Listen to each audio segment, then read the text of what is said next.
Good evening guys आज मैं आप लोग के लेकर आई हूँ बहुत ही इंटरेस्टिंग टॉपिक आर्टिकल्स बहुत ही ज़्यादा यूज़ किए जाते हैं, चाहे आप इंग्लिश स्पीकिंग की बात करें या इंग्लिश ग्रामर की बात करें। दोनों में आर्टिकल्स का बहुत ही बड़ा रोल होता है, जो कि स्टूडेंट से इग्नोर कर देते हैं। आर्टिकल्स नाम देख कर ही, वावल नाम सुन कर ही वो इग्नोर कर देते हैं। उन्हें लगता है कि ये तो सिर्फ इंग्लिश ग्रामर के लिए है।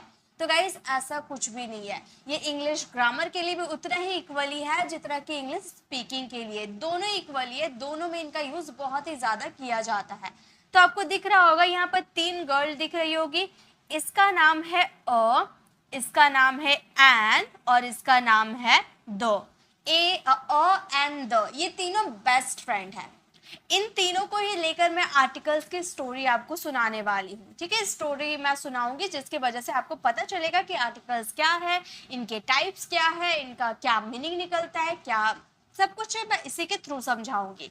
लेकिन उससे पहले मैं आपको ये बता दूं कि ये इंग्लिश स्पीकिंग के लिए क्यों इंपॉर्टेंट है।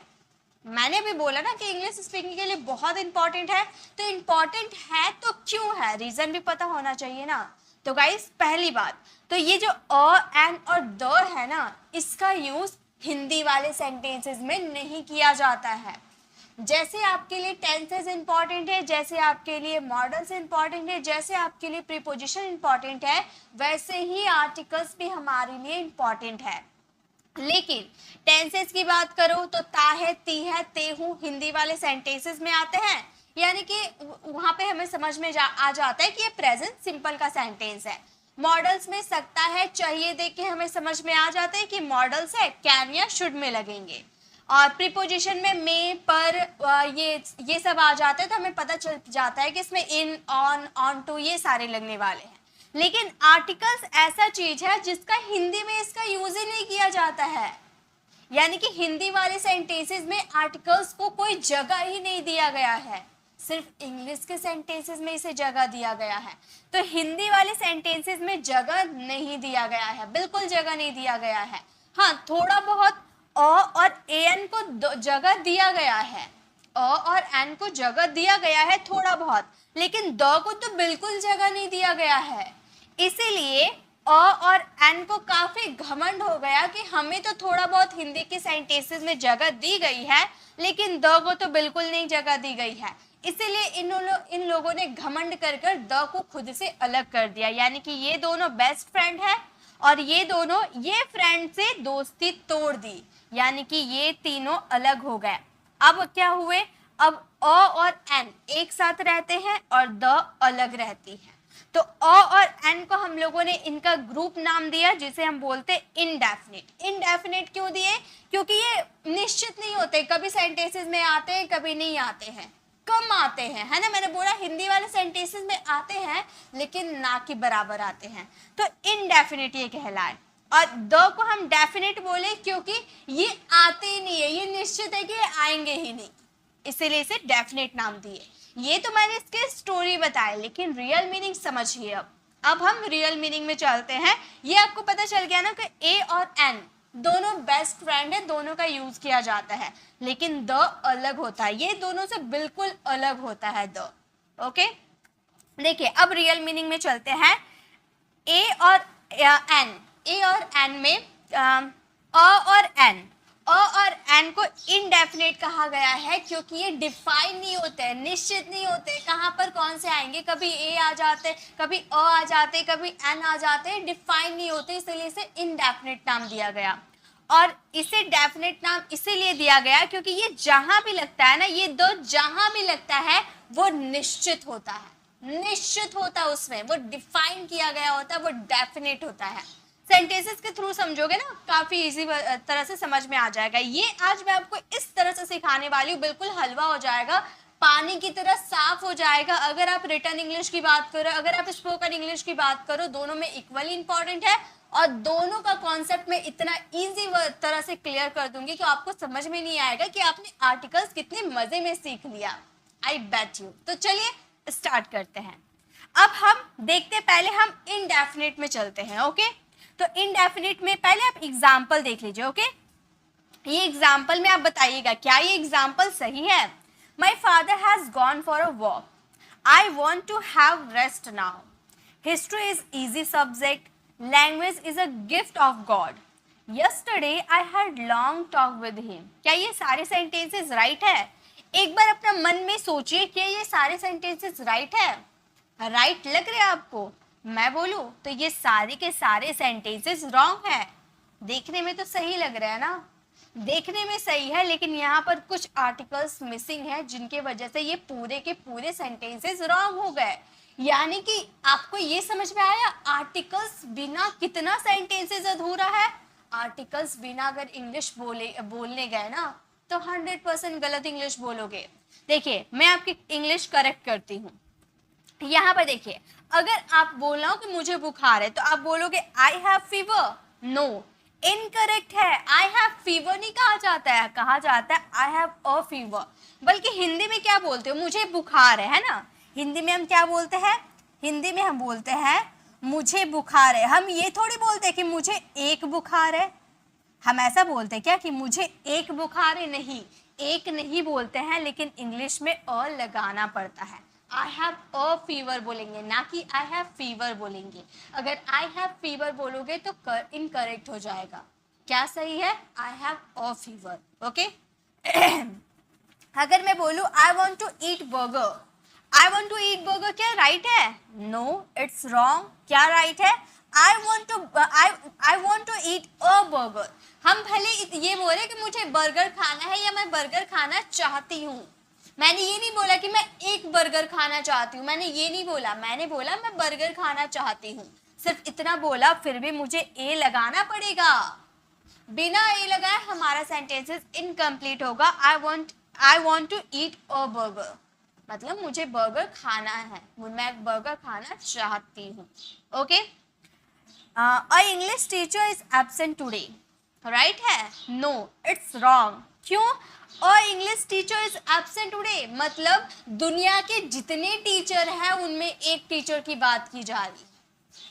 ठीक है, दुनिया के टीचर में से एक टीचर की बात की जा रही है। नहीं, हम बोलेंगे the English teacher is absent today, यानी कि आप जानते हैं वो इंग्लिश टीचर से, आप जानते हैं वो इंग्लिश टीचर कौन है, मिस्टर सेन, मिस्टर गुप्ता, जो भी इंग्लिश का टीचर है आप उन्हें जानते हो।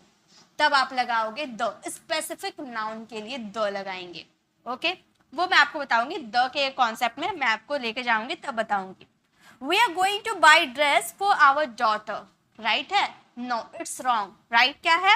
We are going to buy a dress for our daughter, यानी कि जितने मैं खरीदने जाऊंगी, एक ड्रेस खरीदूंगी ना, भले मैं एक लगा बोल रही हूँ हिंदी वाले सेंटेंसेस में एक आ रहा है या नहीं डजंट मैटर, लेकिन अ लगाएंगे। क्यों?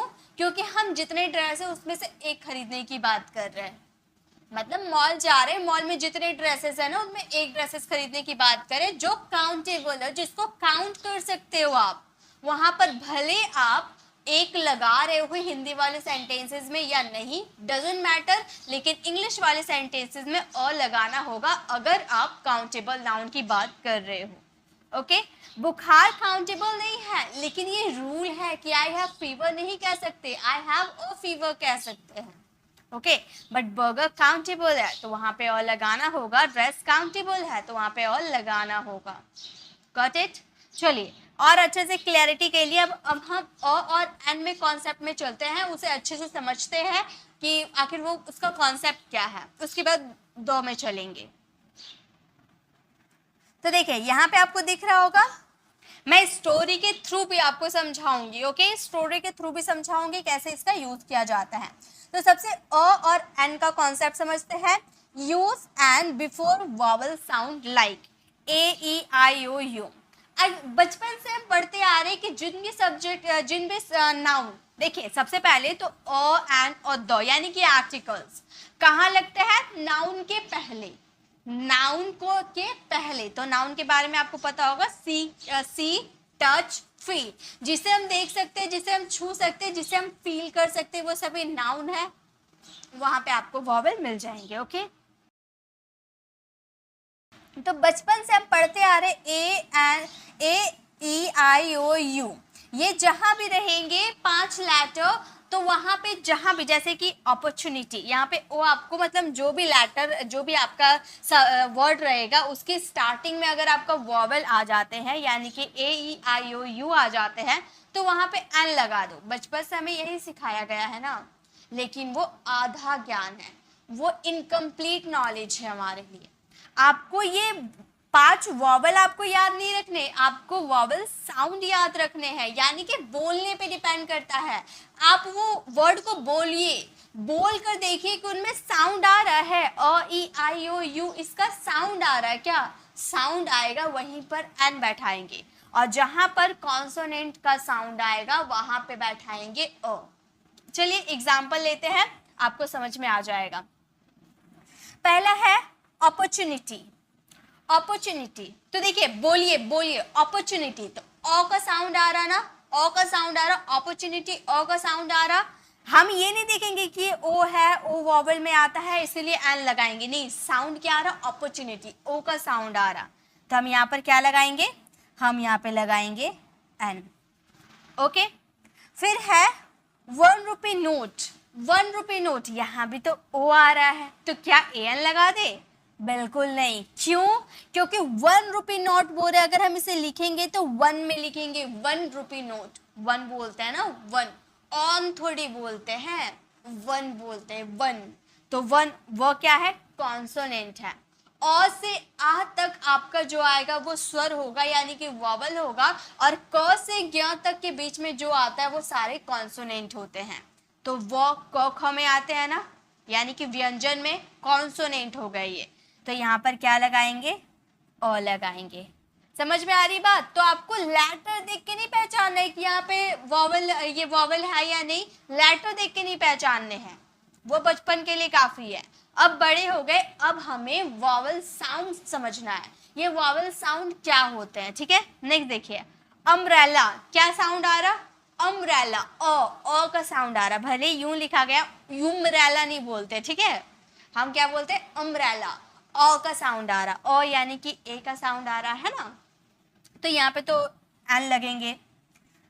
यूनिवर्सिटी, यहाँ भी यू है, यूनिवर्सिटी, क्या हम बोल रहे, हमारा स्टार्ट हो रहा है यूनिवर्सिटी, यूनी से, अगर हम इंग्लिश लिखने जाए यूनी, वाई, वाई क्या है, कॉन्सोनेंट है, वॉवल नहीं है, यूनिवर्सिटी, वाई का साउंड आ रहा है, राइट, तो इसमें क्या लगेगा, एन। तो देखिए यू हालांकि हमारा वॉवल लेटर होता है, लेकिन साउंड क्या आ रहा है, ये साउंड आ रहा है कॉन्सोनेंट का, इसीलिए यहाँ पर अ का यूज किए। ओके, आवर, आवर, क्या हम बोल रहे, जब भी हम हावर नहीं बोलते, इसे हम हावर नहीं बोलेंगे, आवर, एच साइलेंट होता है, एच चुप रहता है, साइलेंट लेटर वाले क्लास में मैंने करवाया था, एच चुप रहता है, बोलता नहीं है, आवर, आ का साउंड आता है, यानी कि क्या हो गया, आ का साउंड, यानी कि ए का साउंड आ रहा, वॉवल साउंड है, तो क्या लगाएंगे, एन। एच नहीं होता है वॉवल, एच लेटर वॉवल नहीं होता है, लेकिन साउंड यहाँ पे आ रहा हमारा ओ का, ठीक है। नेक्स्ट, ऑनेस्ट मैन, हॉनेस्ट नहीं बोलते हैं, लिखा हुआ एच ना, हॉनेस्ट नहीं बोलेंगे, एच साइलेंट, यहाँ भी एच साइलेंट होता है। अब ऐसा नहीं कि सारे लेटर में एच साइलेंट होता है, नहीं, सारे वर्ड में एच साइलेंट नहीं होते हैं। ऑनेस्ट, आवर की बात कर ली, इसमें साइलेंट होते हैं। ऑनेस्ट, ओ का साउंड आ रहा, ऑनेस्ट, ओ का साउंड आ रहा ना, तो यानी कि ये वॉवल है। एम ए, एम ए क्या लगाएंगे बताइए, तो एम ए क्या साउंड आ रहा है, एम बोलिए तो एम, क्या आ रहा है, एम, एम आ रहा ना, ए का साउंड आ रहा है, ए का साउंड आ रहा है, ऐसे बोलेंगे ना, एम, ऐसे ही हो रहा, ए का साउंड आ रहा है, यानी कि क्या हमारा वॉवल है। एम्बिबियस क्या है, वॉवल है। ओके, यहाँ भी देखिए, यहाँ अम्ब्रेला मैंने आपको करवाया था, तो आपने क्या लगाया था, एन लगाया था, और यहाँ है ब्यूटीफुल अम्ब्रेला, अम्ब्रेला तो है, अम्ब्रेला कैसा है, ब्यूटीफुल है, यानी कि खूबसूरत है। एडजेक्टिव हो गया ना, एडजेक्टिव विशेषता बताता है, कोई नाउन की विशेषता बताता है, कौन, एडजेक्टिव, तो एडजेक्टिव पहले लगा दिया, तो यहाँ पे कौन से वॉवल लगेंगे, डजंट मैटर एडजेक्टिव है यानी इसके अकॉर्डिंग। ब्यूटीफुल, ब्यूटीफुल, बी का साउंड आ रहा ना, ब्यूटीफुल, बी का साउंड आ रहा, तो यहाँ पर साउंड तो हमें वॉवल का चाहिए, बी का साउंड आ रहा, कॉन्सोनेंट है, तो क्या लगाएंगे, ए लगाएंगे। European, European, U, European, European, Y का साउंड आ रहा, ओके, तो ए। एसडीओ, एसडीओ क्या आ रहा है, एस, एस, एस बोल रहा है ना, यानी कि ये हमारा वॉवल साउंड कर रहा। ओके तो इस तरह से आपको साउंड पे डिपेंड करना है, ना कि लेटर को देखना है कि ये तो ए E I O you 5 vowel letter होते हैं, अगर ये है तो एन लगाएंगे, नहीं है तो ए लगाएंगे, ऐसा कुछ नहीं है। साउंड पे डिपेंड करेंगे, अगर साउंड आपके ए ई आई ओ यू में आते हैं तो आप वहां पर एन लगाओ, अदरवाइज आप ए का यूज करोगे, कॉन्सोनेंट साउंड आते हैं तो। Got it? समझ में आ गया ना? चलिए अब नेक्स्ट चलते हैं। तो ये हमारी कॉन्सेप्ट थी ए और एन का। अब यहाँ पे कुछ मैंने सेंटेंसेस लिख रखा है, इसे अगर आप फ्रेम करते हो तो काफी अच्छा रहेगा। चलिए मेरे साथ आपको फ्रेम करने हैं। सबसे पहले है an fire broke out in our village. An fire, fire, fire, फ का साउंड आ रहा है, राइट? एफ का साउंड आ रहा है, एफ वॉवल होता है नहीं, यानी कि यहाँ पर तो एन नहीं लगना चाहिए, क्या लगना चाहिए? अ फायर लगना चाहिए, right? A fire broke out in our village. Got it? I had fish and bread for my lunch. I had fish and bread. Fish and bread से पहले vowel होना चाहिए। क्या vowel होगा? Office. क्या होगा? Office and a bread. मतलब दुनिया में जितने फिश और ब्रेड है ना, उनमें से एक आप खा रहे हो ना, तो उसे बताना पड़ेगा I have a fish and a bread for my lunch. Okay? If you want a information, information, information, information, in से आ रहा है, e vowel होता है तो a लगेगा नहीं, a ना लग के क्या लगेगा? n लगेगा, है ना? नेक्स्ट, I have headache, क्या लगाएंगे? I have headache, मैंने बताया था ना क्या लगाएंगे? हम इस सेंटेंसेस को बोलेंगे I have a headache। मतलब कोई बीमारी होती है ना, कोई डिजीज होती है हमें, तो वहां पे हम उसे बताने के लिए वो एक ही होता है। अब हम उसे गिन तो सकते नहीं है, लेकिन हमारा हक होता है उस पे। उससे पहले आपको अ लगाना होगा। आई have a fever, I have a headache, I have a stomach एक, इस तरह से बहुत सारे सेंटेंस बनाओगे, ठीक है? N universal truth, N universal truth, क्या रॉन्ग है इसमें? क्या मिसिंग है? कुछ रॉन्ग है? यस रॉन्ग है। यूनिवर्सल, यूनिवर्सल, वाई का साउंड आ रहा है, यानी कि ये तो कॉन्सोनेंट है, तो एन तो लगेगा नहीं, क्या लगेगा? ए। और यूनिवर्सल ट्रूथ, और universal truth. Okay, make noise, right है? No, it's wrong. बचपन से पढ़ते आ रहे हैं, make a noise, make a noise होता है। ओके, मेक नॉइस नहीं, मेक अ नॉइस। ओके, तो इस तरह से हम और एन का यूज करते हैं, ठीक है? अब तो यही हमारे यूजेस था और एन का, तो ये तो इजी होता है, ये आई थिंक आपको समझ में आ गए। अब बढ़ते हैं द की तरफ, क्योंकि द में बहुत कंफ्यूजन होता है, बहुत कंफ्यूज करते हैं। उससे पहले आप ये सेंटेंसेस को देख लीजिए विद स्पेसिफिक नाउन। द का यूज किया जाता है स्पेसिफिक नाउन के लिए, जैसे प्लीज क्लोज डोर, क्या ये राइट है? No, it's wrong. Please close door, मान लीजिए ये दरवाजा है, ठीक है? ये दरवाजा है।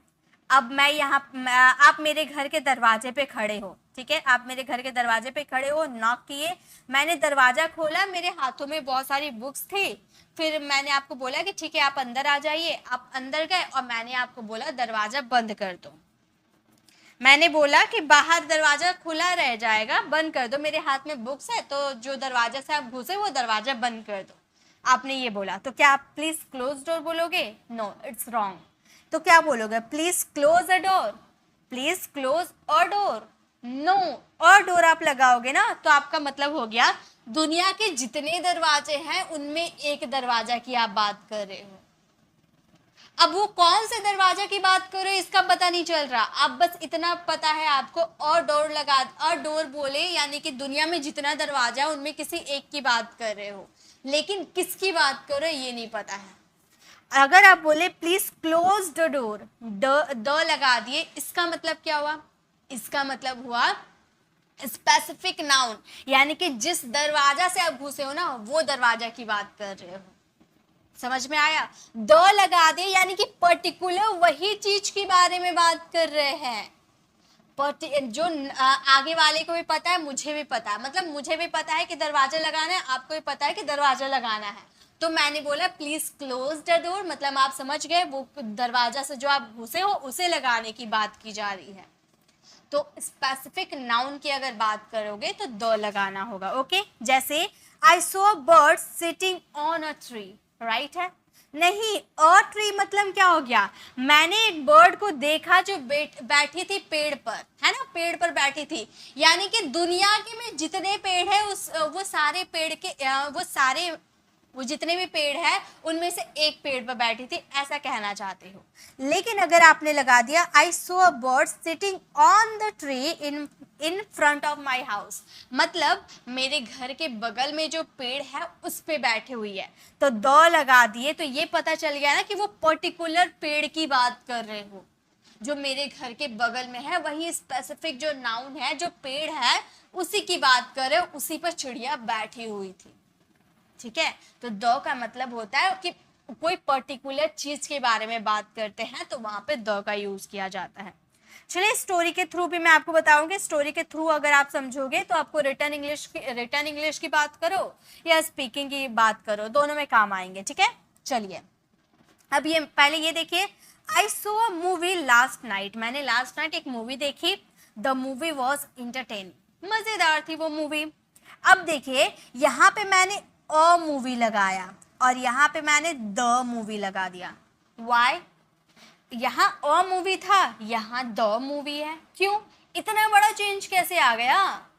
कैसे आया देखिए, अब मैं आपसे मिली, ठीक है, मैं आपसे मिलने आई, मैं आपके घर बैठी और मैंने आपको बताया कि I saw a movie last night, कि मैंने कल एक मूवी देखी।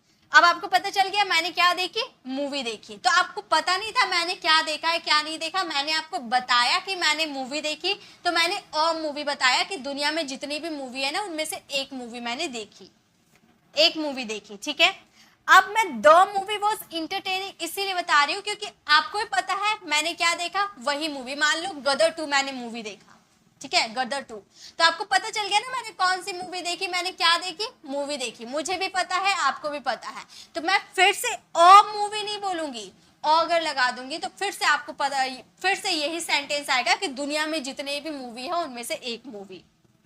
पहले तो मैंने बता दिया ना आपको कि दुनिया की जितने भी मूवी है उनमें से एक देखा, तो दोबारा थोड़ी वही सेंटेंस रिपीट करूंगी, दोबारा बोलूंगी द मूवी, यानी कि उसी पर्टिकुलर मूवी जो अभी थोड़ी देर मैंने जो पहले बताया था ना, उसी पर्टिकुलर मूवी की बात कर रही हूँ कि वो इंटरटेनिंग था। ठीक है, नेक्स्ट देखिए, अभी और स्टोरी बताऊंगी और क्लियर होते जाएंगे। A man ran into the street, एक आदमी दौड़ रहा था स्ट्रीट पर, a car hit the man, यहाँ पे अ मैन लगा दिए, यहाँ पे द मैन लगा दिए। यहाँ पे अब मैं आपसे मिली और मैंने बोला कि a man ran into the street, मतलब एक आदमी जो था स्ट्रीट पे दौड़ रहा था, a car hit the man, एक कार आया जो मैन को हिट कर दिया। ठीक है, मैं आपको ये स्टोरी बता रही थी। तो मैंने पहले बोला a man ran into the street, मतलब जितने मैन है ना उनमें एक मैन की मैंने बात किया, दुनिया में जितने मैन है मैंने एक मैन की बात किया कि वो दौड़ रहा था स्ट्रीट पर। ठीक है, फिर a car hit the man, the man यानी कि उसी पर्टिकुलर मैन की बात करी जो अभी थोड़ी देर पहले मैंने बताया ना कि रोड पे दौड़ रहा था, उसी आदमी के बारे में मैंने फिर से जिक्र किया, तो दोबारा अ का यूज नहीं करूंगी, द लगाऊंगी, क्योंकि उसी पर्टिकुलर आदमी की बात मैं कर रही हूं, दैट्स वाई द लगाएंगे। ओके, चलिए अब स्टोरी देखिए। Once there were two friends, मतलब एक बार की बात है, दो फ्रेंड थे, a squirrel and a puppy, they used to live and play together, एक साथ रहते थे और एक साथ खेला करते थे। The squirrel was very spotty and always won the game. अब यहाँ पर देखिए बात क्या है, मैं स्टोरी समझाने रीडिंग करवाने नहीं आ रही हूँ, मैं यहाँ पर आपको वॉवल समझा रही हूँ, यहाँ पर आर्टिकल समझा रही हूँ। यहाँ पे मैंने अ स्क्वायरल लगाया और यहाँ पे मैंने द लगाया। वाई? क्योंकि मैं कहानी आपको बता रही हूँ, मैं आपको कहानी सुना रही हूँ कि एक समय की बात है, दो दोस्त रहते थे, एक स्क्वायरल था एक पपी था। तो उस समय मैंने एक दुनिया में जितने स्क्वायरल है उनमें से एक स्क्वायरल की बात किया, दुनिया में जितने पपी है उसमें एक पपी की बात किया, इसलिए मैंने अ लगाया। ओके, फिर दोबारा मैंने बोला कि वो बहुत स्पॉटी, हमेशा गेम में जीतती थी, है ना, तो मैंने उसी स्क्वायरल, उसी पर्टिकुलर जिसकी कहानी मैं बता रही हूँ ना, जो कहानी बता रही हूँ स्क्वायरल और पपी की, उसी की बात कर रही हूँ, उसी स्क्वायरल, उसी पर्टिकुलर स्क्वायरल के बारे में बोल रही हूँ कि वो बहुत ही स्पॉटी थी, मतलब बहुत ही कार्यकुशल थी, हमेशा फर्स्ट आती थी, हमेशा जीत जाती थी। Okay, the puppy used to feel bad and thought that it was of no use. मतलब और जो पपी था, अब मैंने देखो यहाँ पर अ पपी लगा दिया, यहाँ पे द पपी लगाया, क्यों? क्योंकि अ पपी यहाँ पर इसलिए लगाया था क्योंकि मैंने दुनिया के एक पपी की बात की थी, और यहाँ पे द मैंने इसीलिए लगाया क्योंकि मैंने तो वो पपी के बारे में आपको बता दिया। अब दोबारा पपी का जिक्र करूंगी तो वहां पे द लगाऊंगी। Got it? इसी तरह से बनेंगे। ओके, अब जहां भी आपको स्क्वायरल या पपी का जिक्र करना होगा तो वहां पे आपको द लगाना होगा। व्हाई? क्योंकि आप जानते हैं, आप जिसे ये कहानी सुना रहे हो उसे भी पता है, आपको भी पता है कि आप वही स्क्वायरल, वही पर्टिकुलर स्क्वायरल के बारे में बात कर रहे हो, वही पर्टिकुलर पपी के बारे में बात कर रहे हो, तो वो अंडरस्टूड है। तो दोबारा आप अ नहीं लगाओगे, द करके बनाओगे, वही स्पेसिफिक नाउन को जिक्र करोगे। ठीक है, चलिए ये तो ठीक है। अब मैं सेंटेंसेस थोड़ा बनाती हूँ। ओके, अब अ और द कहाँ कहाँ लगते हैं ये जरा ध्यान दीजिए। सेंटेंसेस देखिए, स्पोकन के लिए भी यूज किए जाते हैं। बच्चे नटखट है, मैंने बोला बच्चे नटखट है। मान लो मैं आपके घर गई, ठीक है, और मैंने देखा कि आपके जो बच्चे हैं बहुत ही नॉटी है, बहुत शरारती है, तो मैंने बोला कि बच्चे नटखट है। यानी कि दुनिया के जितने बच्चे हैं सबकी बात मैं नहीं कर रही हूँ, मैं बोल रही हूँ कि यहाँ जो बच्चे खेल रहे हैं ना वे नटखट है। तो वही पर्टिकुलर बच्चे की बात कर रही हूँ, वही स्पेसिफिक नाउन की बात कर रही हूँ, तो क्या लगाऊंगी? द। मैं ये सेंटेंसेस को क्या बोलूंगी? मैं बोलूंगी the children, the children are naughty, the children are naughty. बच्चे नटखट है, द चिल्ड्रेन आर नॉटी। बच्चे नटखट होते हैं, अब मैंने लगा दिया होते हैं, यानी कि मैं यहाँ पर दुनिया में जितने बच्चे हैं सारे नटखट होते हैं? नो, नहीं ना। यहाँ पे बोला मैंने कि बच्चे नटखट होते हैं, तो दुनिया के सारे बच्चे की बात मैं कर रही हूँ, तो यहाँ पे द लगाएंगे? नहीं, द का यूज वहां किया जाता है जहां स्पेसिफिक नाउन की बात की जा रही है, जहां पर्टिकुलर नाउन की बात की जाती है, वहां द लगाया जाता है। लेकिन यहाँ तो दुनिया के सारे बच्चे की बात की जा रही है, तो यहाँ पे हम द नहीं लगाएंगे। हम ये सेंटेंसेस को बोलेंगे चिल्ड्रेन, चिल्ड्रेन आर नॉटी। बाकी सारे सेंटेंसेस वही रहेंगे, बस द नहीं लगाएंगे क्योंकि द वही लगते हैं जहां स्पेसिफिक नाउन की बात की जाती है। Got it? कुर्सी टूटी है, यानी कि जो कुर्सी आप बैठे हो ना वो कुर्सी टूटी है, तो वही पर्टिकुलर कुर्सी की बात कर रहे हो आप, तो क्या लगाएंगे? द लगाएंगे। हम बोलेंगे the chair, the chair is broken, the chair is broken. कुर्सी टूटी है। अगर मैं बोलूं कुर्सियां टूटी है, यहां तो सिंगुलर की बात कर रहे थे तो द लगा रहे थे, क्या प्लूरल में भी लगाएंगे? यस, यहाँ तो चिल्ड्रन की बात कर रहे थे, ये भी तो प्लूरल था, तो द का तो यूज किए थे ना। तो कुर्सियां टूटी है, यहां भी क्या लगाएंगे?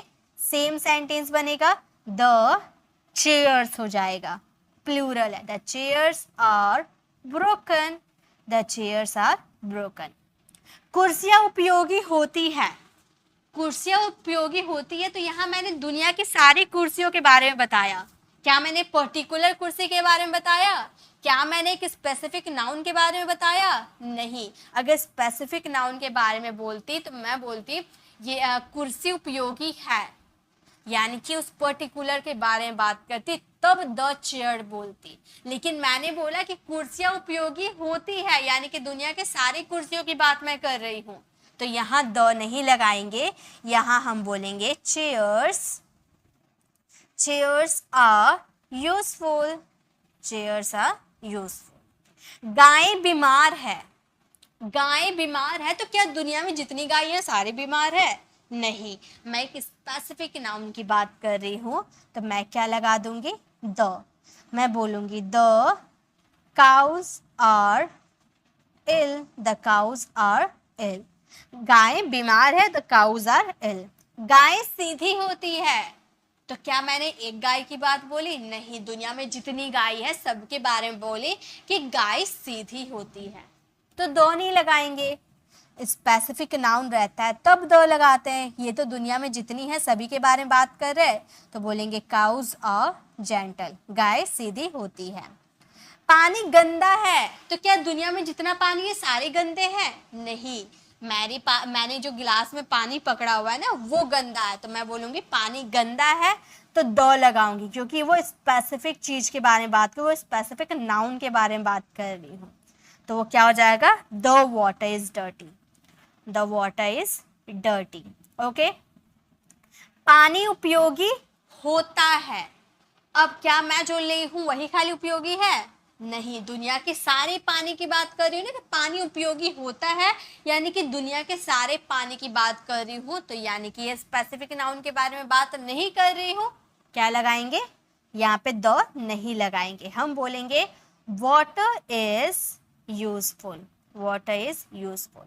तो आपको याद रखने, अगर आप स्पेसिफिक नाउन यानी कि जो चीज के बारे में आप बोल रहे हो वो बता दे रहे हो कि मैं उसी के बारे में बात कर रही हूँ, कोई स्पेसिफिक नाउन के बारे में बात कर रहे हो, पर्टिकुलर चीज के बारे में बात कर रहे हो, तो वहां पे द लगाना, अदरवाइज वहां पे आप नहीं लगाओगे कुछ। ठीक है, तो ये सारे कॉन्सेप्ट थे, आई होप आपको क्लियर हो गए।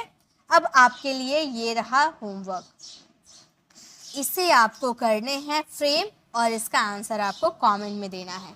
आदमी मरणशील होता है, आदमी पागल है, घोड़े अच्छे नहीं थे, दूध मीठा है, दूध मीठा होता है, लड़के तैयार है। ये सारे का जवाब आपको देना और इसका आंसर कमेंट, इस सारे को आंसर कमेंट में आपको देना है।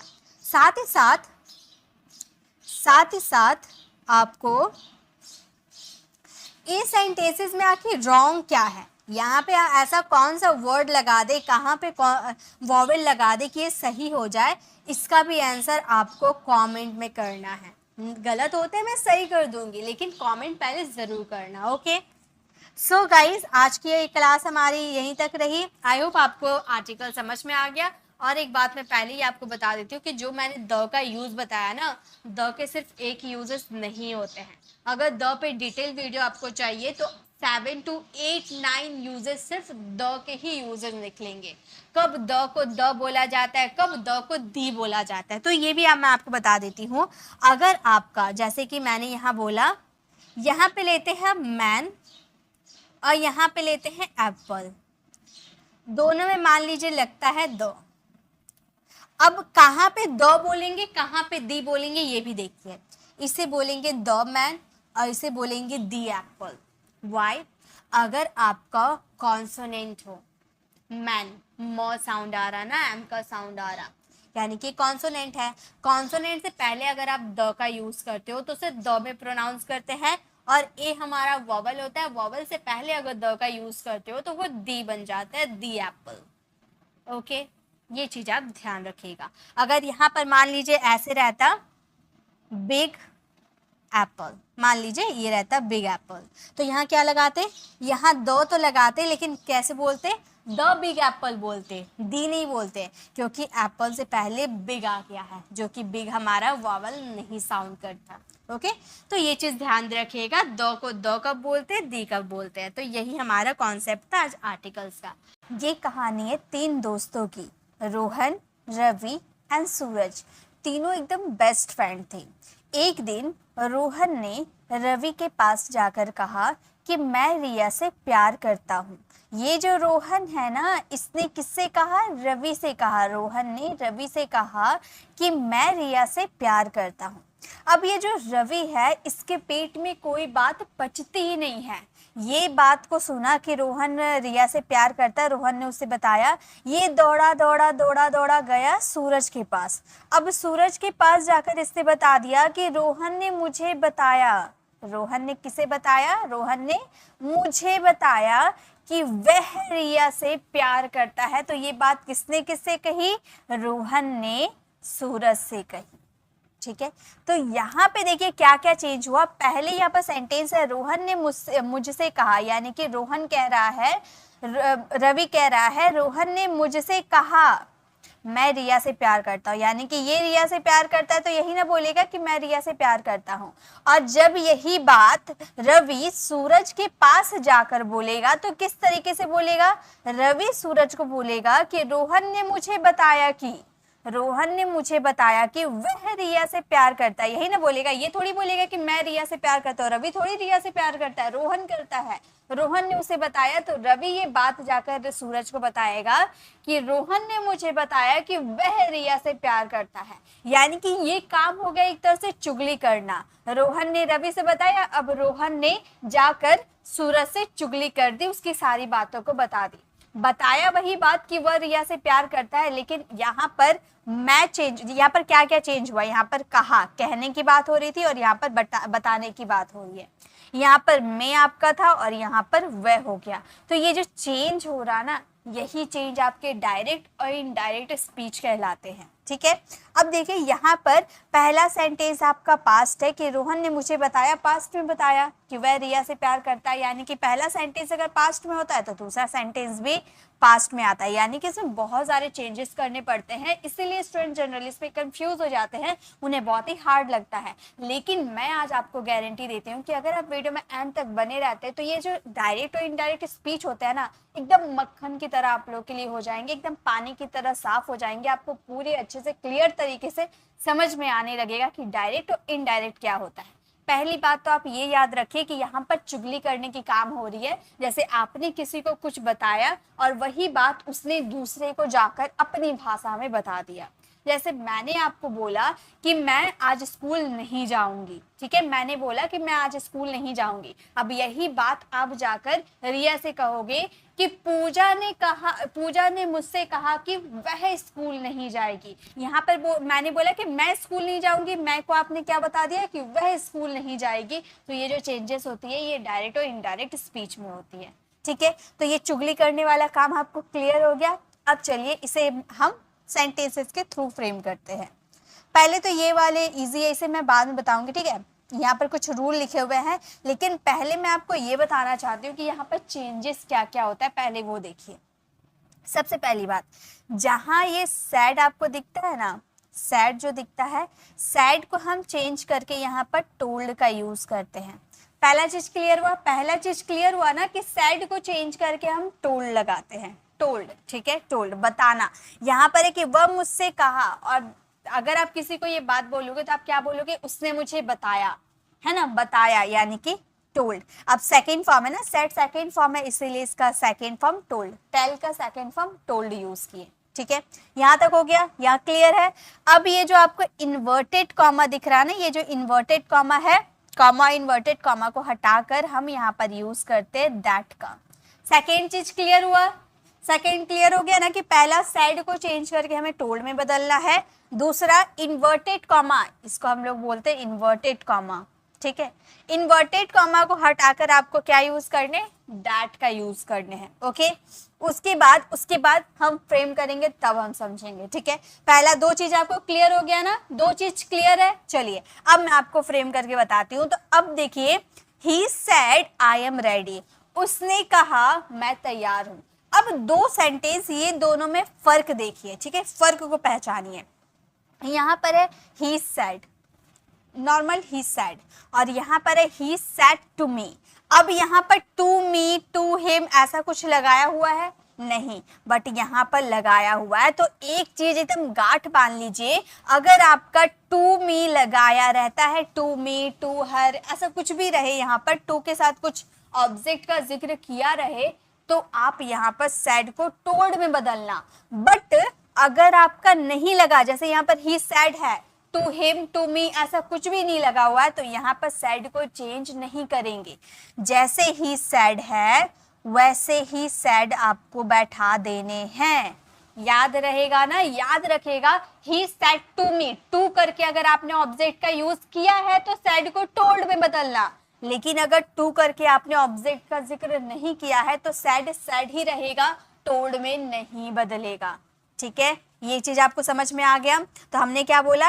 He said. उसके बाद जैसा मैंने आपको बताया कि इन्वर्टेड कॉमा हटाकर आपको वहां पर क्या यूज करने हैं? दैट का। तो हम यूज करेंगे दैट। हम यूज करेंगे दैट, ठीक है। दैट सब में इन्वर्टेड कॉमा हटाकर सब में दैट का यूज किया जाता है। अब देखिए यहां तक तो क्लियर है, आगे तक तो क्लियर है। अब ये जो इन्वर्टेड कॉमा के अंदर जो रहते हैं, अब इसको कहते क्या मैंने ये नहीं बताया। देखिए एक चीज याद रखिए, ये जो आगे वाला इन्वर्टेड कॉमा से पहले जो होता है इसे हम बोलते हैं रिपोर्टिंग वर्ब, ठीक है, रिपोर्टिंग वर्ब कहते हैं इसे, ओके। और जो इन्वर्टेड कॉमा में जो रहते हैं इसे बोलते हैं रिपोर्टेड स्पीच, ओके। इसे क्या बोलते हैं हम? Reported speech. तो ये चीज क्लियर है, हम इन्वर्टेड कॉमा से पहले जो रहता है उसे रिपोर्टिंग वर्ब कहते हैं और इन्वर्टेड कॉमा के अंदर जो रहता है उसे रिपोर्टेड स्पीच कहते हैं। तो रिपोर्टिंग वर्ब आपको क्लियर हो गया कि कैसे हमने चेंज किया। अब रिपोर्टेड स्पीच को देखिए कैसे से समझना है, इसके लिए आपको हिंदी समझना पड़ेगा। ही सेड यानी कि उसने कहा, आई एम रेडी, मैं रेडी हूं। जैसे कि आप मुझसे कह रहे हो कि आई एम रेडी, मतलब मैं तैयार हूं। अब यही बात मैं दूसरे को जाकर कैसे बोलूंगी कि उसने मुझसे कहा वह तैयार है, उसने कहा वह तैयार है, वह तैयार है, ऐसे बोलूंगी क्या कि मैं तैयार हूं? नहीं, आप तैयार है, आप तैयार है। तो आपने बोला कि मैं तैयार हूं, अब यही बात को मैं जाकर इनडायरेक्टली बोलूंगी कि वह तैयार है। उसने कहा वह तैयार है, वह, तो वह के लिए यहाँ पर क्या लगाएंगे? आई लगाएंगे? नहीं, अगर बॉय की बात करे, ही की बात करे तो ही लगाएंगे ना। उसके बाद याद रखिए, अगर फर्स्ट सेंटेंस आपका पास्ट में होता है तो सेकेंड सेंटेंस भी पास्ट में जाते हैं। ये हमने काफी बार क्लियर किया, ठीक है। तो ही सेड आपका पास्ट है, तो आई एम रेडी का क्या हो जाएगा? He was ready. प्रेजेंट है तो ये किस में बदल जाएगा? पास्ट में बदल जाएगा, ठीक है। यहां तक क्लियर है सबको? क्लियर है ना? अब ये तो क्लियर है कि सेड आपका, अगर सेड के बाद टू करके कुछ भी नहीं होगा तो सेड का सैड उतरेगा। इन्वर्टेड कॉमा हटाकर आपको दैट का यूज करने हैं। फिर आई एम रेडी, वो डायरेक्ट आपको कह रहा है, यही बात तो आपको इनडायरेक्टली बोला है, तो आप बोलोगे वह तैयार है, यानी कि ही वॉज रेडी।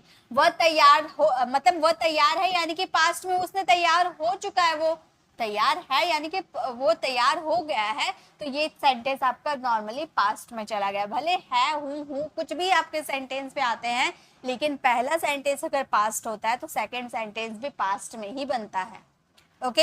अब आगे में सेंटेंसेस करवाने से पहले ये रूल जरा मैं आप लोगों को दिखाना चाहती हूँ, क्योंकि इस रूल को आपको याद करने होंगे, थोड़ी बहुत तो मेहनत आपको करनी पड़ेगी, ठीक है।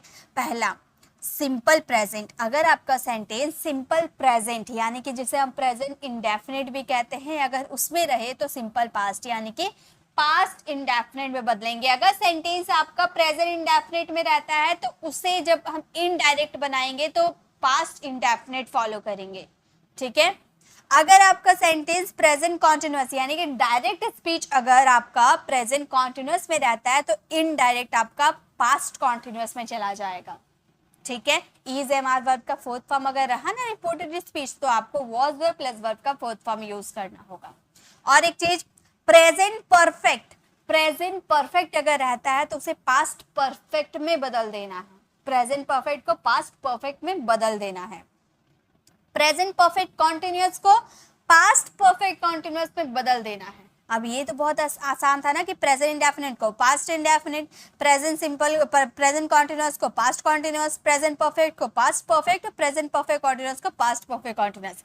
लेकिन अगर ऐसा सेंटेंस हुआ तो किस में बदलेंगे? तो देखिए, अगर सिंपल पास्ट यानी कि पास्ट इंडेफिनिट रहता है तो उसे पास्ट परफेक्ट में बदलते हैं, पास्ट परफेक्ट, ओके। याद रखिएगा, पास्ट सिंपल को पास्ट परफेक्ट में बदलते हैं। पास्ट कॉन्टिन्यूअस, ये जो पास्ट कॉन्टिन्यूअस है, पास्ट कॉन्टिन्यूअस को पास्ट परफेक्ट कॉन्टिन्यूअस में बदलते हैं। पास्ट कॉन्टिन्यूअस को पास्ट परफेक्ट कॉन्टिन्यूअस में बदलते हैं। और पास्ट परफेक्ट को no change of tense, past perfect continuous no change of tense, यानी कि इसमें आपका टेंस चेंज नहीं होता है, एज इट इज जो है वही उतरता है, ओके। तो ये रूल आपको याद करने हैं, एकदम रट लेने हैं, ठीक है। ये रूल याद रहेगा तो ही आप आगे सेंटेंस बना पाओगे। अब देखिए यहाँ पर कुछ रूल है। अगर आपको शैल और विल देखने को मिलता है तो आप उसे जब इनडायरेक्ट बनाओगे तो शुड या वुड यूज करोगे। टेंस तो मैंने क्लियर कर दिया ना, यहाँ पर मॉडल भी देख लो, है ना। तो अगर आपका शैल होता है तो शुड लगाओगे, विल होता है तो वुड लगाओगे। कैन रहेगा तो कुड लगाना, मे रहेगा तो माइट लगाना, इज ए मार रहते तो वॉज वर, अभी हम लोग लगाया ना, इज ए मार था तो वॉज वर लगाया है ना। हैज हैव रहेंगे तो पास्ट में आपको हैड लगाना होगा, वॉज वर रहेंगे तो हैड बिन लगाना होगा। याद रखिए वॉज वर रहेंगे तो क्या, इज ए मार की जगह वॉज वर, और वॉज वर अगर रहेंगे तो हैड बिन लगाने, ठीक है। हैड टू प्लस V1 रहता है, हैड टू मतलब जो भी आपका इंडेफिनेट वाले मतलब हैड टू अगर आपका V1 के साथ रहता है तो उसमें हैड टू V1 यूज करना, had to V1, okay. Could, would, should, may, might, must जो भी रहता है उसमें जनरली डज नॉट चेंज, यानी कि उसमें चेंज नहीं होता है। शैल विल रहेंगे तो शुड वुड में बदलेंगे, लेकिन अगर शुड वुड रहता है तो उसमें चेंज नहीं होता है, ओके। अब यहाँ पे देखिए दिस अगर आपका डायरेक्ट स्पीच में है तो इनडायरेक्ट में आपका दैट बदल जाएगा, दीज रहेगा तो दोज बदल जाएगा, देयर रहेगा तो हेयर हो जाएगा, हैंस रहेगा तो नाउ हो जाएगा, क्योंकि ये एक्सप्रेसिंग वर्ड सेंटेंस के लास्ट में होता है ना, तो अगर आपको ये सेंटेंस के लास्ट में दिखते हैं तो आपको चेंज कर देना। अगर टुडे आपको देखने को मिले तो दैट डे आप यूज करना, यस्टरडे अगर रहे तो द डे बिफोर यूज कर सकते हो या द प्रीवियस डे भी यूज कर सकते हो, ठीक है, दोनों में से कोई भी यूज करो। टुमारो की जगह आपको द नेक्स्ट डे या द फॉलोइंग डे का यूज करना है। नेक्स्ट वीक या नेक्स्ट ईयर रहे तो आपको द फॉलोइंग वीक या फिर द फॉलोइंग ईयर का यूज करना है। लास्ट वीक या लास्ट ईयर रहे तो द प्रीवियस वीक या द प्रीवियस ईयर का यूज करना है। ए ईयर अगो रहे तो a year before the previous year before, okay. तो इस तरह से आप यूज कर सकते हो, ये आपको याद करने पड़ेंगे, ठीक है, ये याद रखोगे ना तो आप आसानी से बना पाओगे। अब देखिए यहाँ पे हम आ जाते हैं बनाने के लिए, ठीक है। अब देखिए आप लोगों ने फॉर्मूला तो पढ़ लिया, अब देखिए कितना आसानी से आप बनाने लगोगे, ओके। देखिए सेकंड सेंटेंस है he said to me I am your friend, पहले इसका हिंदी समझते हैं कि उसने मुझसे कहा आई एम योर फ्रेंड, मैं तुम्हारा दोस्त हूँ। अब ये सेंटेंस को हम कैसे बोलेंगे, उसने मुझे बताया कि मैं उसका दोस्त हूँ, है ना। क्या बोल रहा है कि he said to me I am your friend, मतलब मैं तुम्हारा दोस्त हुआ। ये बात आप इनडायरेक्टली बोलोगे, उसने मुझे बताया कि वह मेरा दोस्त है, क्या, वह मेरा दोस्त है। तो ये सेंटेंस को बोलेंगे ही, यहाँ पर टू मी है यानी कि सेड को टोल्ड में बदल लेंगे हम, ही सेड। अब ये टू हट जाता है, टू हट जाता है, टू को नहीं यूज किया जाता है, मी यूज हो जाता है डायरेक्ट, याद रखिएगा टू नहीं यूज होता है कभी भी, ओके। तो he told me, inverted comma हटाने के लिए हम दैट का यूज करेंगे। आई एम योर फ्रेंड यानी कि मैं तुम्हारा दोस्त हूँ, ये बात जाकर हम किसी और को बताएंगे तो हम बोलेंगे कि उसने मुझे बताया कि वह मेरा दोस्त है। वह यानी कि ही, इज हमारे यानी कि वॉज, वह मेरा दोस्त है, तो योर की जगह क्या हो जाएगा, माई फ्रेंड। यानी कि अगर आप हिंदी समझते हो तो ही आप बना पाओगे, वरना नहीं बना पाओगे, ठीक है। तो he told me that he was my friend, वह मेरा दोस्त है, okay. Next, he said to me I wanted to help you, उसने मुझसे कहा I wanted to help you, मैं तुम्हारी मदद करना चाहता था, चाहता था, पास्ट बोल रहे, मैं तुम्हारी मदद करना चाहता था, यानी कि सब्जेक्ट के बाद वर्ब का सेकेंड फॉर्म है, यानी कि ये हमारा प्रेजेंट सिंपल का सेंटेंस है। तो प्रेजेंट सिंपल किस में बदलेगा, पास्ट परफेक्ट में बदलेगा, है ना। प्रेजेंट सिंपल हमारा पास्ट परफेक्ट में बदल जाता है, यही तो हमने सीखा। यानी कि हमारा sentence he said to me को हम बदल के क्या बोलेंगे, ही टोल्ड मी, टू हट जाता है, इन्वर्टेड कॉमा हटाकर हमें क्या यूज करने, that. I wanted to help you यानी कि मैं तुम्हारी मदद करना चाहता था। अब यही बात हम किसी और को जाके बोलेंगे तो हम कैसे बोलेंगे कि उसने मुझसे कहा कि वह मेरी मदद करना चाहता था, वह मेरी मदद करना चाहता था। अब एक चीज बताइए, यहाँ पर पास्ट परफेक्ट क्यों यूज हुआ। अब देखिए पास्ट में मैंने क्या बोला कि उसने मुझसे, ही सेड टू मी यानी कि उसने मुझसे कहा, I wanted to help you, मैं तुम्हारी मदद करना चाहता था, यानी कि पास्ट में मैं तुम्हारी मदद करना चाहता था। अब दौड़े दौड़े दौड़े दौड़े आप मेरे पास आए और आपने मुझसे कहा कि उसने मुझे बताया कि वह मेरी मदद करना चाहता था, यानी कि वह पास्ट में आपकी मदद करना चाहता था। उसने ये बात आपको पास्ट में बताई, यानी कि दो बार पास्ट हुआ। एक तो वो जो सेंटेंस बोला वो पास्ट का था। आप एकदम मेरी बातों को ध्यान से सुनिए, ठीक है, समझ में आएगा, लेकिन थोड़ी दिक्कत होगी लेकिन समझ में आएगा। I wanted to help you, पहले से ही ये सेंटेंस पास्ट का है, यानी कि जब आपका फ्रेंड ये बात बोला ना कि I wanted to help you यानी कि मैं तुम्हारी मदद करना चाहता था, यानी कि ये सेंटेंस पास्ट का था। पास्ट का वो सेंटेंस आपको बोला, और जब दौड़े दौड़े आप आए, यानी कि जब वो आपको पहला तो वो सेंटेंस पास्ट का था, लेकिन जब तक आप मुझे वो बात बताने आए वो और भी पास्ट हो गया, है ना। इसीलिए इसमें पास्ट परफेक्ट यूज होता है, क्योंकि पास्ट का एक्शन को और पास्ट में लेकर गए, डबल पास्ट हो रहा है। ये सेंटेंस पहले से ही पास्ट था और जब आप मुझे ये बात बताए तो वो भी पास्ट हो गया। ठीक है, थोड़ी सी कंफ्यूजन होगी, धीरे धीरे आपको क्लियर हो जाएगी, वो मैं क्लियर कर दूंगी। ठीक है, तो अब वह मेरी मदद करना चाहता था, यानी कि वह यानी कि ही, और ये पास्ट परफेक्ट में हैड का यूज होता है, हैड के साथ वर्ब की third form wanted, wanted to help me, मेरी मदद करना चाहता था ना, यानी कि help me. He told me that he had wanted to help me, उसने मुझे बताया कि वह मेरी मदद करना चाहता था। ओके, और कुछ सेंटेंसेस मैं ली हूँ और प्रैक्टिस के लिए आपको कुछ सेंटेंसेस भी दूंगी, सारे सेंटेंसेस अलग अलग है। अब ये सेंटेंस आपको अलग मिलेंगे, कुछ भी सेम नहीं ली हूँ। देखिए, my father said to me, मेरे पिता ने मुझसे कहा, honesty is the best policy, ईमानदारी एक अच्छी नीति है।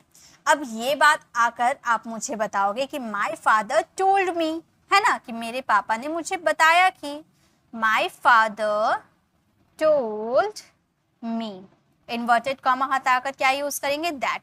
और अब एक चीज आप ध्यान रखिए, ठीक है, honesty is the best policy, ईमानदारी एक अच्छी नीति है, ये है आपका यूनिवर्सल ट्रूथ, है ना, ये हमारा यूनिवर्सल ट्रूथ।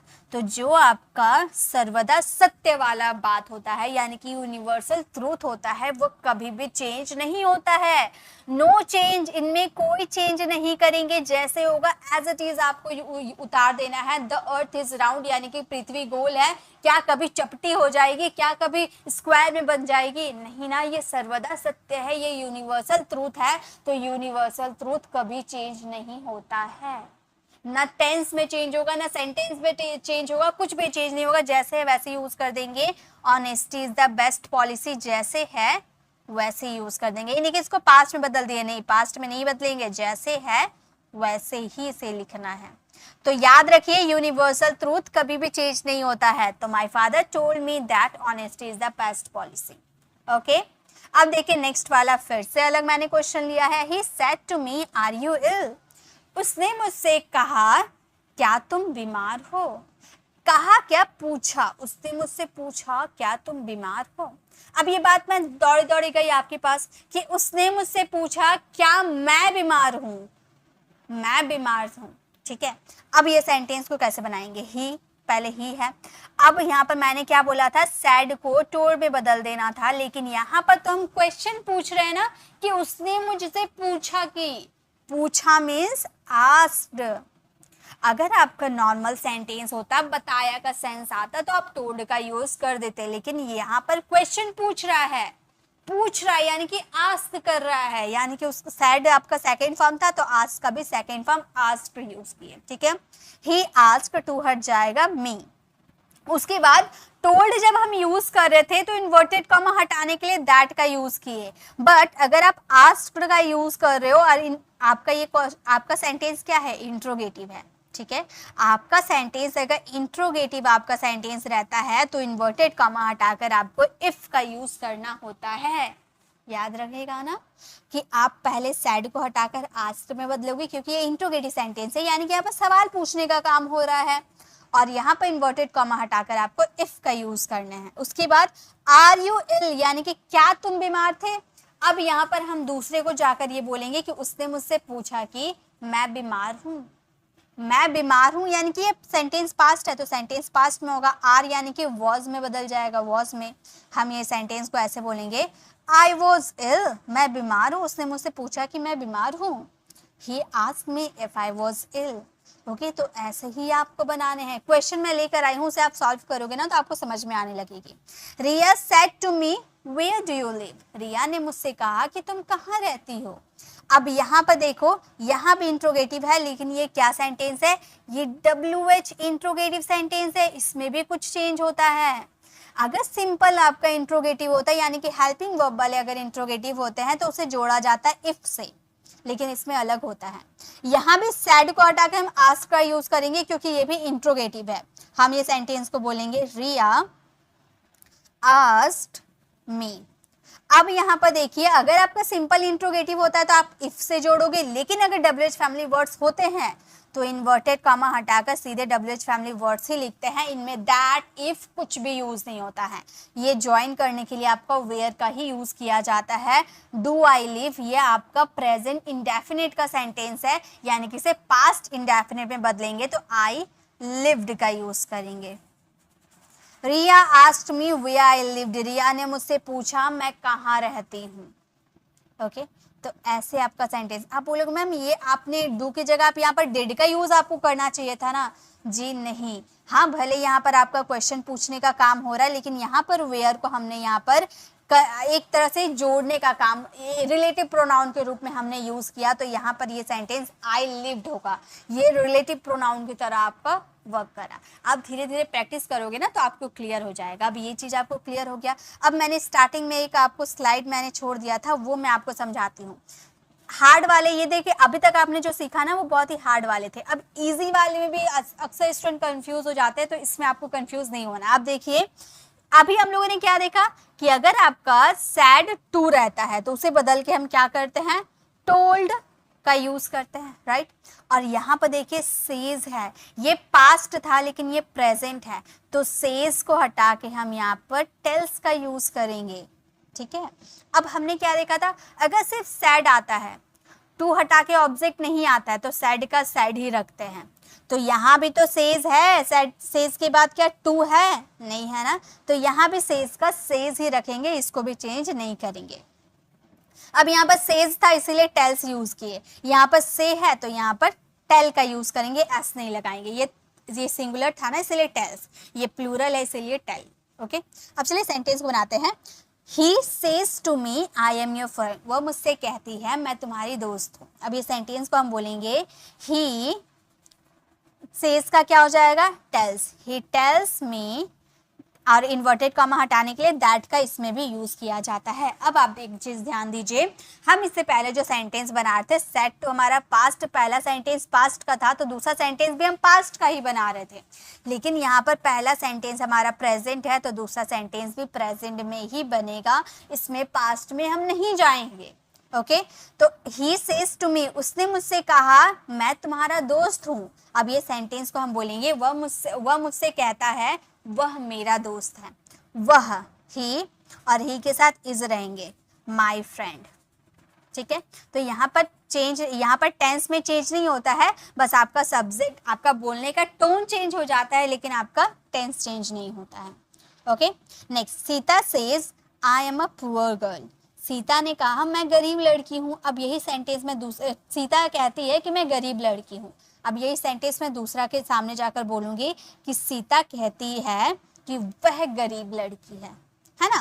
तो हम क्या बोलेंगे, सीता सेज का सेज लिखेंगे क्योंकि यहाँ पर टू करके कुछ भी नहीं है। ओके, दैट वह गरीब लड़की है, यानी कि she is a poor girl, she is a poor girl, वह गरीब लड़की, she is a poor girl. Okay, they says to me we help you. ये सेंटेंस आप फ्रेम करना और इसका आंसर कमेंट में लिखकर मुझे जरूर बताना। तो ये सेंटेंस आपको फ्रेम करना है। वीडियो को पॉज कीजिए, अभी फ्रेम कीजिए, और मैं कुछ सेंटेंसेस आप लोगों के लिए लेकर आई हूँ। वो हमारा सेंटेंस है ये देखिए, ये कुछ सेंटेंस है, इसे अगर आपको फ्रेम कर लेते हैं देन आपको ये टेंसेस क्लियर हो जाएंगे, ये गारंटी है मेरी। ये अगर बिना फॉर्मूला भी आप कुछ मत देखिएगा, जैसे होते हैं वैसे आप फ्रेम करके मुझे कमेंट में चेक कराइएगा। ओके, अब ये छोटी सी क्लास में मैंने बस आपको भी बेसिक इन्फॉर्मेशन दी है। टेंस से आपका नरेशन सिर्फ इतना ही नहीं होता है, इससे कई ज़्यादा होते, इससे बहुत अभी आपको सीखना है नरेशन। तो ये फर्स्ट पार्ट था। ये फर्स्ट पार्ट में मैंने एक ही वीडियो में अगर मैं सब कुछ बता देती ना, खिचड़ी हो जाता, आपको कुछ समझ नहीं आता। इसलिए मैंने बेसिक इन्फॉर्मेशन दे दिया, जो जो इंपॉर्टेंट थे, छोटे छोटे थे, वो मैंने क्लियर कर दिया। अगर आपको ये समझ में आ जाते हैं देन कमेंट में मुझे ज़रूर बताइएगा कि मैम इसकी सेकंड पार्ट की वीडियो ज़रूर लेकर आइए, तो मैं इसकी सेकंड पार्ट की वीडियो ज़रूर लेकर आऊँगी।